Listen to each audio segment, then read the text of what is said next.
My sister is more qualified than you'll ever be." Those words hit me like a sledgehammer to the gut.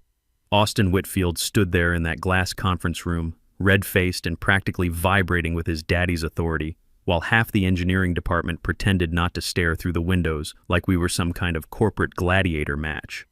I'm Chuck Brennan, 48 years old, and I'd been busting my tail at Whitfield Technologies for 22 years. Started there right out of college when the company was just 50 people crammed into a converted warehouse in Austin, Texas. Back then, Vincent Whitfield actually knew every employee's name and would roll up his sleeves during crunch time. Now we're 800 employees, and his son Austin thinks he can just erase me like a typo. Let me back up a bit. When I graduated from Texas State with my engineering degree in 2002, Whitfield Tech was this scrappy little company that made industrial monitoring equipment. Nothing fancy, just solid, reliable systems that kept factories running. Vincent hired me as a junior engineer for $38K a year, and I thought I'd hit the lottery. Those early years were something else. We'd work 12-hour days, share pizza in the break room, and everybody pitched in wherever needed. I remember Vincent's wife bringing homemade cookies to the office, and their kids, Austin and Madison, running around the warehouse during summer breaks. Austin was maybe 10 then, all gap teeth and energy. Madison was 7, shy and always carrying around some art project. I worked my way up the old-fashioned way. Junior engineer to senior engineer to team lead to systems specialist. Every promotion earned, every raise justified with real results. I designed monitoring systems for oil refineries, chemical plants, manufacturing facilities across the Southwest. Good, honest work that kept people safe and companies profitable. The thing about industrial engineering is that it's all about patience and precision. You can't fake experience when lives are on the line. A poorly designed safety system doesn't just cost money, it can kill people. That's something you learn after 22 years in the trenches, something no MBA program can teach you. Around 2018, I started noticing compliance becoming a bigger headache for our clients. New regulations, changing standards, audits that could shut down entire facilities if the paperwork wasn't perfect. The compliance automation market was exploding. Analysts were saying it would hit $15 billion by 2025. Companies were hiring armies of compliance officers just to keep track of it all. That's when the idea hit me. What if we could automate most of this? I started working on it during my lunch breaks, sketching diagrams on napkins, running calculations on my home computer. The concept was simple but powerful. A system that could monitor industrial processes in real time, automatically flag potential compliance issues, and generate the documentation needed for audits. It would save companies millions in compliance costs and eliminate human error. For 3 years, I developed this system on my own time, nights, weekends, using my own resources. I'd test concepts at work when I could, but the core development happened in my garage workshop, the same place I'd taught myself programming back in the 90s. This wasn't just about creating another monitoring tool. I was building something that could revolutionize how industrial facilities handled regulatory compliance across multiple sectors. Vincent had always encouraged innovation, even gave us 20% time to work on personal projects like Google does.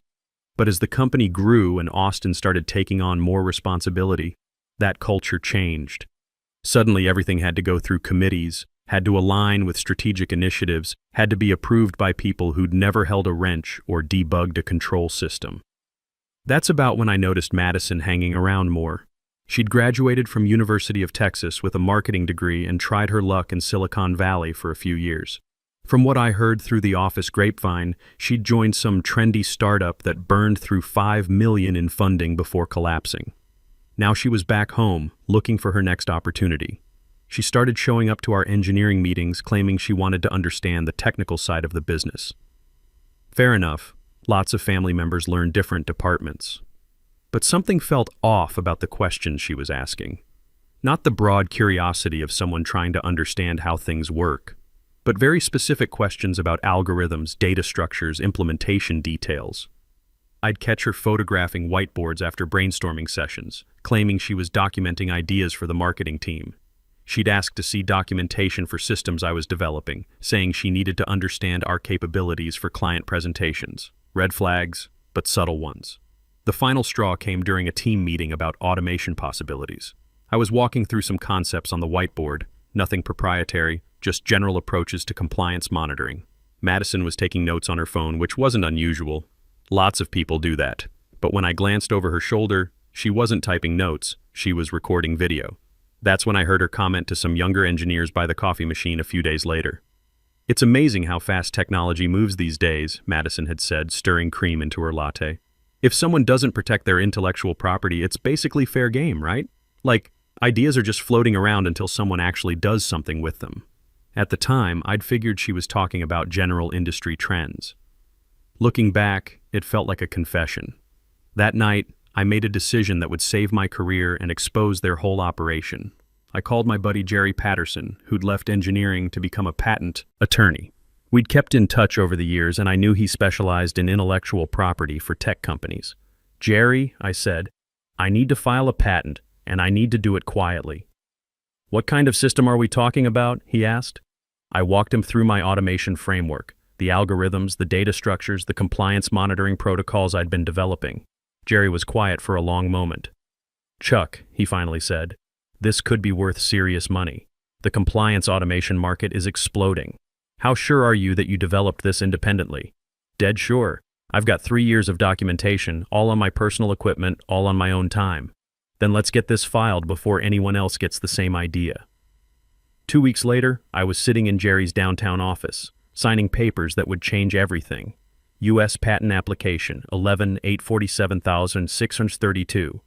Automated Compliance Monitoring and Response Systems for Multi-Tier Data Environments. The filing fee was $1,600 out of my own pocket, but it was the best investment I ever made. "The process usually takes 18 to 24 months, Jerry explained, sliding the documents into a manila envelope. "But your application is solid. Clean technical specifications, clear claims, no prior art conflicts that I can find. You should get approval. What if Whitfield tries to claim ownership?" Jerry shook his head. "You developed this on your own time, with your own resources. No employment agreement assigns your personal patents to the company. As long as you can prove independent development, you're golden." That was March 2022. By December, I had my approval letter from the USPTO. Patent granted, U.S. Patent 11,847,632. Chuck Brennan listed as sole inventor. I kept the certificate in my home safe and didn't tell a soul at work. Meanwhile, Madison had been busy. She'd somehow convinced Vincent to create a new position for her, Chief Innovation Officer, and was making noises about revolutionizing the company's approach to industrial automation. Austin, who'd been promoted to VP of Operations despite having zero technical background, was eating it up. The writing was on the wall, but I figured I had job security. 22 years of institutional knowledge, relationships with every major client, systems that I'd personally designed and maintained. They needed me, even if they didn't appreciate me. I was wrong. The axe fell on a Tuesday morning in February. Austin called an all-hands meeting in the main conference room, the one with glass walls that let the whole office watch whatever drama was unfolding inside. Half the engineering team was there, plus a few people from sales and project management. Madison sat in the corner chair, smiling that rehearsed plastic smile rich kids perfect in private school. She was 29, had that marketing degree from UT, and her biggest achievement was watching a tech startup crash and burn in Silicon Valley. But she was Austin's sister, and that apparently made her qualified to take over systems I'd spent decades building. "We're making some strategic changes to better align with our innovation goals," Austin began, thumbing through a thick folder like he was auditioning for CEO of the Year. He had this way of talking that made everything sound like a TED Talk, lots of buzzwords but no actual substance. "The compliance automation space is evolving rapidly," he continued, "and we need leadership that understands the modern technical landscape. Fresh thinking, not legacy approaches. Legacy approaches. 22 years of keeping industrial facilities safe and compliant, and this 32-year-old with an MBA from Daddy's alma mater calls it legacy." This wasn't just about restructuring. They were positioning themselves to steal credit for work they couldn't begin to understand. Effective immediately, Chuck Brennan will be transitioning out of his role as Senior Systems Engineer. Madison will be taking over as Chief Innovation Officer for the Compliance Automation Framework. We need vision, not maintenance. My stomach dropped, but I kept my face neutral. You don't survive 22 years in corporate engineering without learning to control your reactions. Inside, though, something clicked into place. They weren't just firing me. They were setting up to use my patent without knowing I owned it. Madison stood up and actually patted me on the shoulder, like I was a family dog being put down. "Thanks for getting everything organized, Chuck," she said. "I'll take it from here." The condescension was unreal. This woman who couldn't debug a simple control loop was thanking me for organizing work that she couldn't understand if I explained it with finger puppets. But now I knew why they were really doing this. Eliminate the inconvenient fact that someone else had created their revolutionary technology. Austin clapped alone. The sound echoed in that glass box like a gunshot. The rest of the team just sat there, awkward and silent, knowing they were watching something ugly, but unable to look away. A few of the younger engineers were already pulling out their phones, probably updating their LinkedIn profiles. "You can collect your things this afternoon," Austin said, tapping his Apple Watch like this whole thing was beneath his precious time. "Security's already been notified. We'll have HR walk you through the transition paperwork." I didn't say a word, just stood up, straightened my tie, and walked out. But here's the thing about being 48 years old with 22 years in the trenches. You learn to think about consequences, not just emotions. And I had something they didn't know about. The security escort was humiliating but brief. Some 23-year-old kid in an ill-fitting uniform watched me pack my personal items into a cardboard box while HR lady rattled off COBRA information and non-disclosure agreements. They were so focused on making sure I didn't take any company property that they never thought about what I might have developed on my own.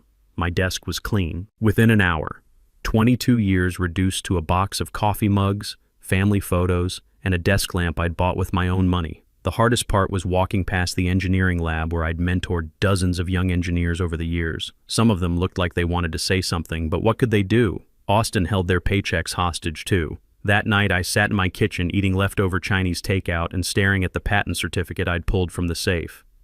U.S. Patent 11,847,632, approved and active. Chuck Brennan, sole inventor. The system that Madison thought she now owned actually belonged to me, and I had the legal documentation to prove it. My phone buzzed with texts from former colleagues. Dave Martinez from the testing lab. "This is bullshit, Chuck. You built half the systems in this place." Sarah Kim from project management. "They're making a huge mistake. You were the institutional knowledge. I appreciated the support, but sympathy wouldn't pay my mortgage. What I needed was strategy. This wasn't just about money anymore. It was about 22 years of building something that mattered, only to watch privileged kids try to steal credit for work they couldn't understand."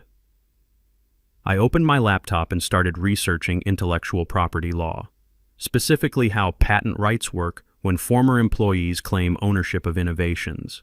The more I read, the better I felt about my position. Independent development, personal resources, no company IP assignment clause. I had every legal advantage. 3 days after getting fired, I was sitting in my kitchen wondering what the hell to do with the rest of my life when my phone buzzed with a text from Dave Martinez. Dave was one of the good ones, worked his way up from technician to senior engineer, still got his hands dirty when needed. We'd been through a dozen projects together over the years. "You didn't get this from me," the text said, followed by a PDF attachment. I opened it on my laptop. Whitfield Technologies, client presentation, final v3.pptx. The first slide made my blood pressure spike. Revolutionary compliance automation, powered by innovation. There was the company logo, Madison's name as presenter, and a tagline about cutting-edge solutions for the modern industrial landscape. I clicked to slide 2 and felt like I'd been sucker punched. My diagram. Not something inspired by it, not a variation. My exact flowchart, down to a small vector error in the bottom left corner that I'd never bothered fixing. It was like seeing someone wearing your face. Slide 3 showed the mathematical algorithms I'd developed over 3 years of late nights and weekend testing. The formulas were identical, but now they were labeled "Developed by Madison Whitfield, Chief Innovation Officer." Developed, like she'd spent years hunched over a computer, debugging code and testing edge cases, like she'd ever written a line of functional programming in her life. I scrolled through 23 slides of my work, with Madison's name stamped all over it. System architecture, user interface mockups, implementation timelines, everything I'd built, repackaged as her innovation. The presentation was scheduled for the following week with Hartley Industries, a Fortune 500 manufacturing conglomerate that operated facilities across the Midwest. This wasn't just career theft. This was a multi-million-dollar contract they were chasing with my patented technology, and they had no idea I owned the rights to every algorithm, every process flow, every innovation they were about to claim as their own. I sat back in my kitchen chair and laughed. Actually, laughed out loud. These people had fired me, stolen my work, and were about to pitch it to one of the biggest potential clients in our industry, and they had no clue that I held U.S. patent 11,847,632, which covered every single methodology in their presentation. But I didn't call a lawyer or fire off angry emails. 22 years in engineering teaches you that the best solutions come from careful analysis, not emotional reactions. I needed to understand exactly what they were doing before I decided how to respond. Over the next few days, I started getting more intel from former colleagues who were disgusted by what they'd witnessed. Sarah Kim forwarded me internal emails about the Hartley presentation. Mike Torres, who'd worked under me for 5 years, sent screenshots of Madison's preparation notes, questions about system architecture that proved she didn't understand the first thing about how the technology actually worked. The most damning evidence came from Lisa Coleman in IT security. She'd always been meticulous about access logs, and she owed me a favor from when I'd helped her son with a college engineering project. She sent me data showing Madison had accessed my secure project folders multiple times over the past 6 months, often on weekends when she thought nobody would notice. She definitely copied files, Lisa's email said. The access patterns show sustained downloads from your development directories. Want me to document this officially? Not yet, I replied, but keep those logs safe. The picture was becoming clear. This wasn't some spur-of-the-moment decision to steal my work after firing me. This was a long-term plan. Madison had been systematically copying my research for months, probably with Austin's knowledge and Vincent's blessing. They'd fired me not because my work was outdated, but because they wanted to eliminate the inconvenient fact that someone else had created their revolutionary technology. I spent the weekend researching intellectual property law and building my case. Patent documentation, development timelines, access logs, email chains showing my 3-year innovation process. Everything carefully organized in digital folders with backup copies stored in 3 different locations. The compliance automation market was massive. Analysts projected $15 billion in revenue by 2025. My system could capture a significant portion of that market, especially with applications across manufacturing, energy, chemical processing, and aerospace sectors. This wasn't just about one client presentation. This was about the future of an entire industry segment. But I still needed to know their exact timeline and strategy. That's when I remembered Patricia Reynolds. Patricia was a compliance analyst at Hartley Industries who I'd worked with on a project about 5 years back. She was sharp, thorough, and had always appreciated my technical expertise. More importantly, she was exactly the kind of person who would be evaluating Whitfield's presentation. I called her on Monday morning. "Chuck Brennan, how are you? Haven't heard from you in forever." "I'm good, Patricia. Actually, I'm calling about something a bit unusual. I heard through the grapevine that Hartley's looking at some compliance automation solutions." "We are. Actually, we've got a presentation scheduled this week from your company, Whitfield Technologies, some kind of new system they've developed." "That's interesting," I said carefully. "Mind if I ask what specific technology they're pitching?" Patricia described my system in perfect detail, the algorithms, the monitoring protocols, the user interface design. Every word confirmed what I already knew. They were selling my patent as their proprietary innovation. "Chuck, this sounds exactly like some concepts you showed me a few years ago." "Are you involved in this project?" "In a way," I said. "Patricia, this might sound strange, but would there be room for me to observe the presentation as an external consultant or industry observer?" There was a pause. "That's an unusual request. Can I ask why?" "Let's just say I have a professional interest in seeing how this technology gets presented." Patricia was quiet for a moment, probably sensing there was more to the story. "You know what? I think I can make that happen. We sometimes have industry observers for major vendor presentations. I'll add you to the attendee list. I appreciate that. And Patricia, you might want to have your legal team ready to ask some questions about intellectual property ownership. Now you've really got my attention." "Chuck, what's going on? You'll see Wednesday morning." "Trust me, it'll be worth your time. Wednesday morning couldn't come fast enough. I had 18 months of documentation in my briefcase and 22 years of righteous anger to fuel what came next." Then I remembered something else Madison had said during that coffee machine conversation. After talking about IP being fair game, she'd laughed and added, "Besides, who's going to check?" Most engineers are too busy building to worry about the paperwork side. She was about to learn why that paperwork matters.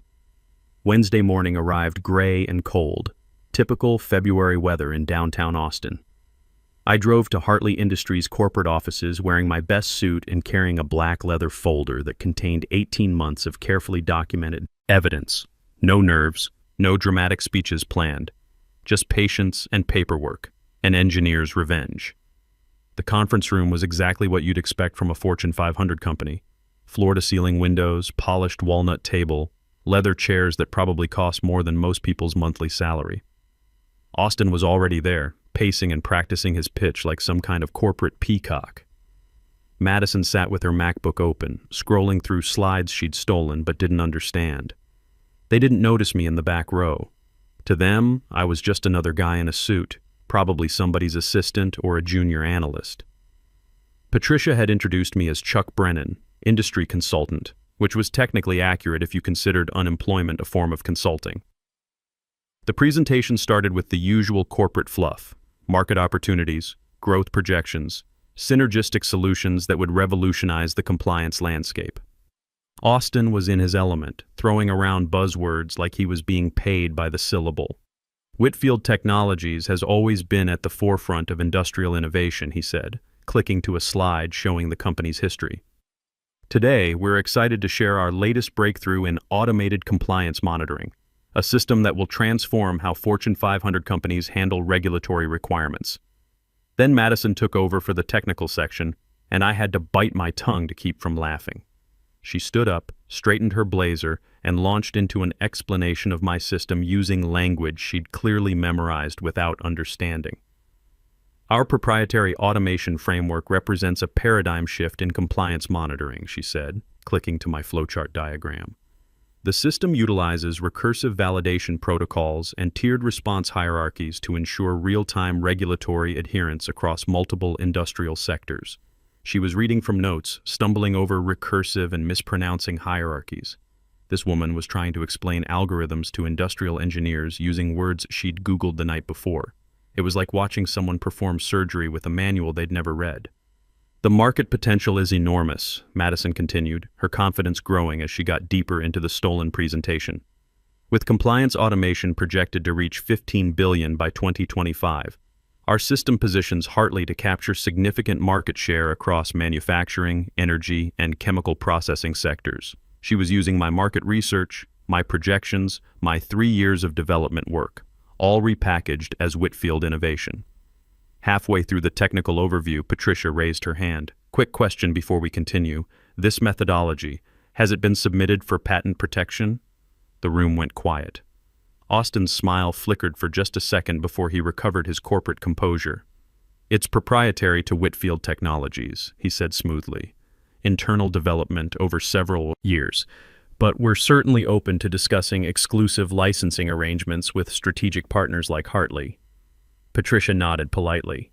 That's good to know. But I asked specifically about patent protection. Has this system been filed with the USPTO? Madison's eyes darted to Austin like a cornered animal looking for escape. She clearly hadn't expected detailed questions about intellectual property ownership. We're in the process of filing, Austin said, his voice just a shade less confident than before. The paperwork is with our legal team. Patricia opened her tablet and made a note. Because I'm showing here that U.S. Patent 11,847,632 was filed and approved 18 months ago under the name Charles Brennan. The methodology described in that patent appears to match your presentation exactly. That's when I stood up. Every head in the room turned. Austin went pale like he'd seen his career flash before his eyes. Madison's mouth opened and closed like a fish gasping for air. The other Hartley executives leaned forward with sudden interest.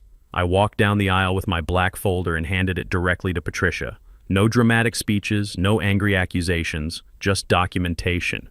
Patricia, here's the complete patent filing, including development timeline and ownership verification, I said calmly. I think you'll find it addresses your questions about intellectual property rights. Patricia opened the folder methodically. Inside was my USPTO patent certificate, notarized and official. Email chains showing my 3-year development process.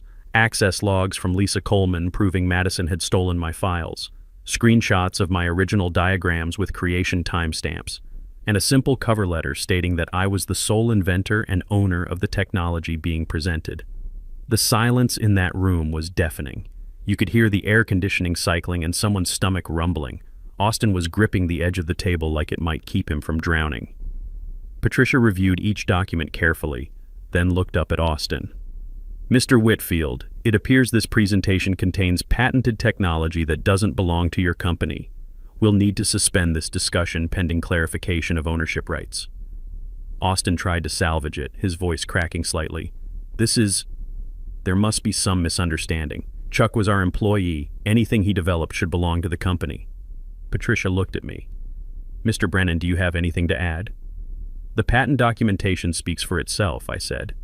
I developed this system independently, on my own time, using my own resources. I own it exclusively.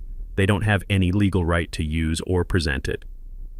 I turned and walked out, leaving Austin and Madison to explain how they'd built their entire pitch around stolen intellectual property.